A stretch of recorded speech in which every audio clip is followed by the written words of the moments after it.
What was the name of this battlefield? Get it on that truck there. Starts with A. Oh, let's see. Alamance Battleground.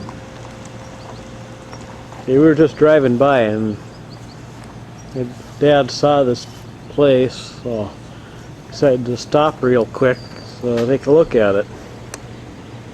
This morning we left Goldsboro. We spent the night there after having supper at Don and Danny's last night. We're on our way to Greensboro. Really nice place here. There must be a Civil War battlefield here.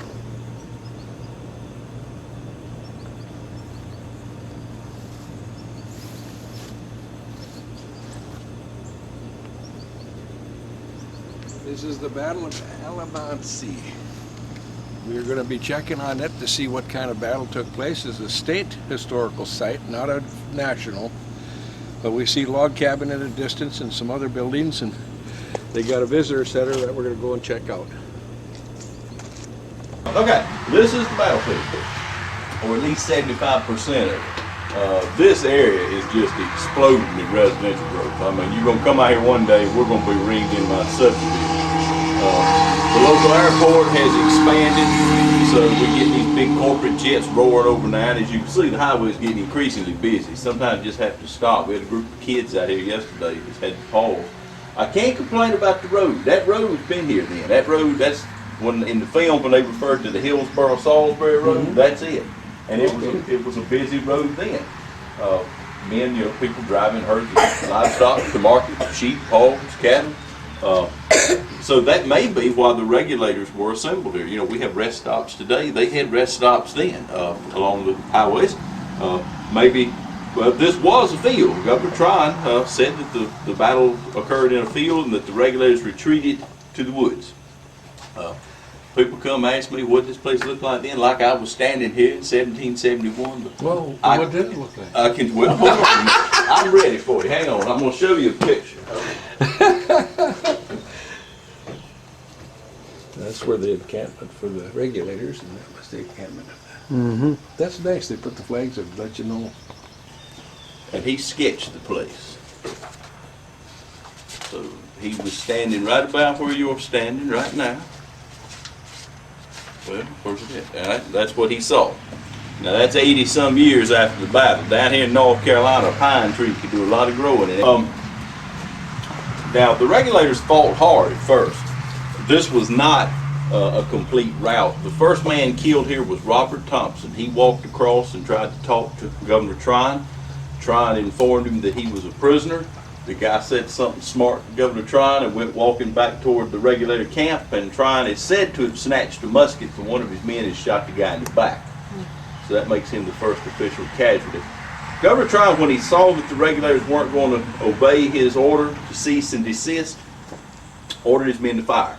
It's interesting that he had to give two commands to get his men to fire on the regulators. These were not professional soldiers. These were North Carolinians being asked to fire upon North Carolinians. So he had to give two commands. It was said that he was enraged, that he drew his sword, rose up in his stirrups, and commanded fire. You fire on them or you fire on me. And this time his men responded, the regulators fired back, and the Battle of Alamance was on. Understand this, for the first several minutes, the regulators fought hard. The problem is they weren't prepared for a battle. Half these guys didn't even bring a gun with them. That's how convinced they weren't going to be fired on. I don't know what had gotten into their heads. Their goal, actually, was to try to impress Governor Tryon with a big turnout. That somehow or another they had in their head that he'd round the bend and go, whoa, these guys are serious.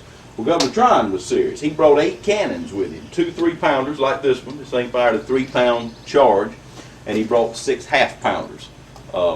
And these things fired what's called grape shot. It's like a wad of iron balls. It was like a big shotgun. And so anyway, if it's the regulators put up a good show. When the ammunition started running out, that's when the regulators broke and fled.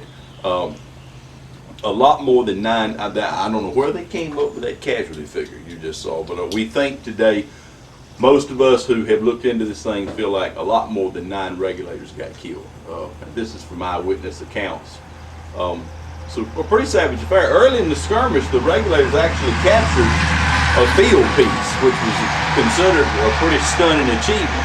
And this may be because of what might have happened behind that rock down there. That big rock, according to legend, when I was in high school, they said if you rode by here at night, you'd see a British soldier sitting on that rock. But anyway, James Pugh, who was one of the 6 regulators hung at Hillsborough, allegedly got behind that rock with his rifle, had 4 or 5 of his brothers loading for him, so all he had to do was grab a rifle, point and shoot, and allegedly picked off several of Governor Tryon's men. He did something, he got hung for it. And then of course after the battle, James Few, the regulator, hung without a trial. Even today that's controversial. Just the other day, his 6th great-granddaughter from Washington State wrote us a letter. It had come to her attention that there's no marker out here to James Few, the man hung without a trial, and she wants a marker put out here. So yeah, stories about that, you know. And not a day goes by that we don't get a regulator descendant in here from all over the country. And they're doing genealogy. We have people fly here from Las Vegas just to come here, not to buy cheap cigarettes over here at J&R's. You know, they're not heading back to Minnesota from their trip to Myrtle Beach. They come here because of this. And across the way, before we leave, we invite you both to walk across there. The 2 monuments, the one, and especially the one closest to the road, it's been here since 1880.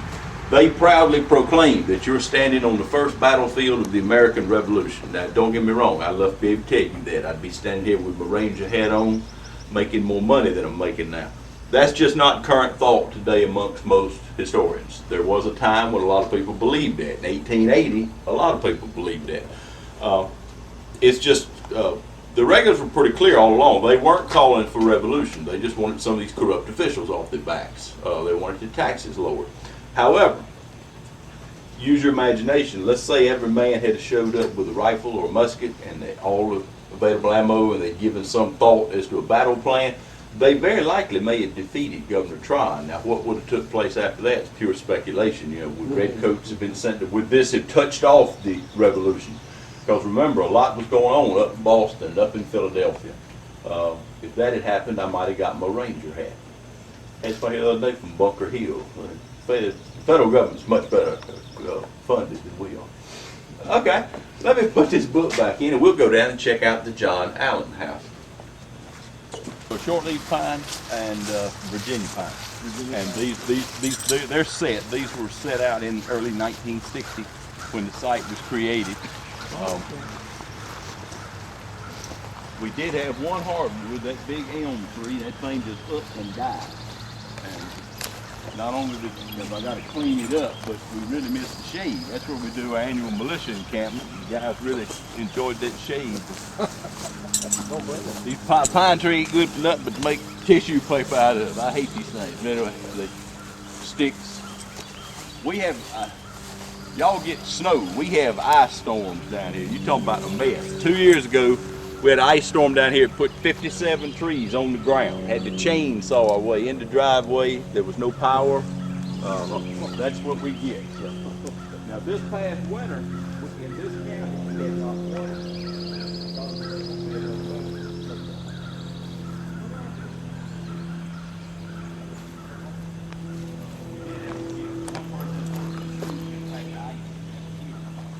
This is the John Allen house, and it was originally built in 1780 by John Allen and his wife Rachel.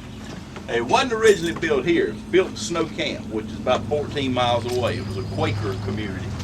People of the Quaker faith don't believe in taking up arms against their fellow man. They're pacifists. So John Allen wasn't a regulator. He didn't fight in the Battle of Alamance. But his sister was married to Herman Husband. You remember him? Mm-hmm. Interesting fella, Herman Husband. You know, he's a Quaker. He claims he's not a regulator, but in principle he is. He was present at all the meetings. He was standing right there at Hillsborough when the first rock was thrown through the window.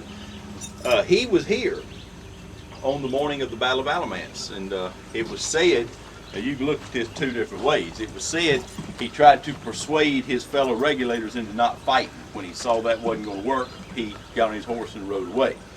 Now, some people say that was adhering to his Quaker principles. Other people say, wait a minute, you helped get this thing stirred up, and now you won't stand here and fight with these men. So, y'all ain't from Snow Camp. I can get away with that. All right, but Herman Husband, for his involvement in regular activities had been voted out of the Quaker Church. So when Amy Allen married him, and she was his third wife, by the way, it was extremely controversial. A lot of these Quaker settlements through here was a big stink. So there's one really good reason for the home being here. Two, John Allen may not have been a regulator, but like most of them, he was a farmer. He worked, he paid the taxes they complained about. He dealt with the same corrupt officials. And hey, the gene pool was small then. I bet he knew half the men out here. This was a family affair. The other interesting thing is the Allens had a little bit of money. This was middle class living for the backcountry. This was considered to be a large 2-story log home. It's too big to call a cabin. The hardwood floor we're about to step on was about as luxurious as you having a swimming pool at home. And they had a really nice set of furniture that I'm going to show you. So my point being, 16th of May, 1771, a whole bunch of these men who came out here were willing to defy the law and risk death to try to get their taxes lowered weren't even living this good. The Allens raised 12 children in this house, so at one point this house was occupied by 14 people. And the other interesting thing, they lived in it until 1929. There's still 3 people alive living right over here in Snow Camp that were born in this house and are able to come out here and see the place. Let's see if we'll take, watch your head. So you moved the whole structure. At a family reunion in the early 60s, the Allens decided to donate the home to the state. That's about the time this site was being created. They requested that it be brought here. So we're grateful that keeps it in the It county. really is nice. Watch your head. Oh, yeah. Wow, it's cool. Oh yeah, lots of people notice you can come in here. Now of course, we don't have a big roaring fire Of going course there all the not, time, no. but you can come in here on a stinking hot day and it's just cool and pleasant. In the winter, it's not that cold. Now up there, it would have been really cold. But they kept the fire going constantly. This was the heater, this was the kitchen, this was the primary source of light. So that's why it's so big and massive. It's a work zone. In school, when they taught you that Abraham Lincoln did his homework by the firelight, they weren't exaggerating. You just sit your chair right down in there and do what you need to do. You can cook, and I've seen it done. We bake turkeys in there. You can cook anything in there you can cook at home. It's just a lot more work involved. You've got the inherent dangers working over an open fire. They wore the long dresses. You can imagine how heavy some of those pots would be full of stuff. Recently, we still use the fireplace. As you can see, had a fire a couple weeks ago. The upstairs, look, steps, even that was fancy. A lot of kids had to climb a ladder to get to the loft. John Allen was a man of means. We are not allowed to let people go up there. I'll let you go up a couple of steps if you want to look around the corner. It's worth seeing how massive this chimney is. You just see the tip of the iceberg outside. This is massive. Now remember, this was moved here, so this chimney had to be disassembled rock by rock and then reassembled. That's the part I'd love to have seen. They just jacked the house up and backed the trailer under and drove it over here with an old army truck. But I'd love to see them. And you think it's dark in here now? Imagine how dark it'd be in here with both the doors closed on a cold winter day. And all you had was the light from the fire and the candles. So. And that didn't mean you got to take a day off from your housework. So I'm sure a lot of people went nearly blind sewing in these houses. Back up a couple of steps. Just back up a It's like a couple, it's like a shed. Back up. It's a suspended shelf. A busy farm wife, you would not have had time to keep the chickens run out of the house during the day. You had soap to make, garden to tend to, candles. Now the piece I'm about to show you, the pieces I know belong to the Allens. The mirror, the grandfather clock, the desk, the blanket chest, and this dresser drawers were Allen family pieces. Now there were plenty of families living in homes with just dirt floors, without a single piece of furniture this nice, smaller homes with more than 12 children. I've read accounts of 19 children being raised in a log home. The point I try to get across to the kids his age is that you can live a lot worse than this even today, and a lot of people do. Just the other day we had a paint crew here painting that canopy up there.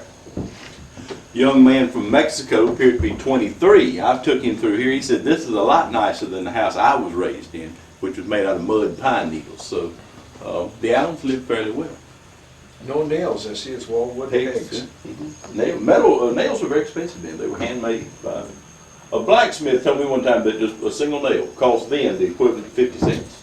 So just imagine every nail in your house costs 50 cents.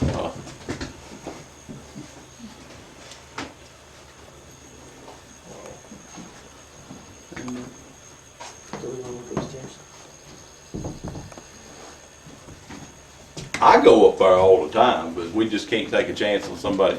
Look how steep those steps are. Can you imagine getting up in the middle of the night, having to go to the bathroom, having to negotiate that in the dark? Yeah, no flashlights. No flashlights? Oh, the Allens got into the store business, and that was their store. Not a Walmart supercenter by any means, but a store. And as was common, they still bring all back. I thought maybe it's a summer kitchen or something. It may have been used for that. You know, after they got out of the store business, I'm sure they would have continued to use it for something. And, that's an old smokehouse. John Allen was a farmer, so he had all the various necessary buildings necessary for a farm. Self-sufficiency. Well, hand hewn, those things Yeah. on the front, you can see it on the front side, but wow.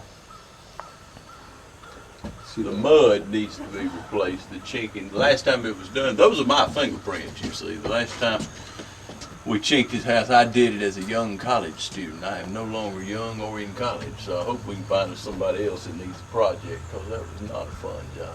Boy Scouts, merit badge. Boys, that's There one you of go. the Eagle project. I think that'd be an excellent Eagle. High school football team, anybody but me, but anyway. You don't want to do it again, right? I don't, my knees have gone bad. I can't get up and down ladders too good anymore. I mean, it's not so bad till you start getting on up and start having to deal with ladders. At the end of the day, you're completely covered in mud, which is normal, you're slinging mud, but The John Allen House. I guess this battle is actually before the Revolutionary War. Not Civil War, but Revolutionary. Really interesting.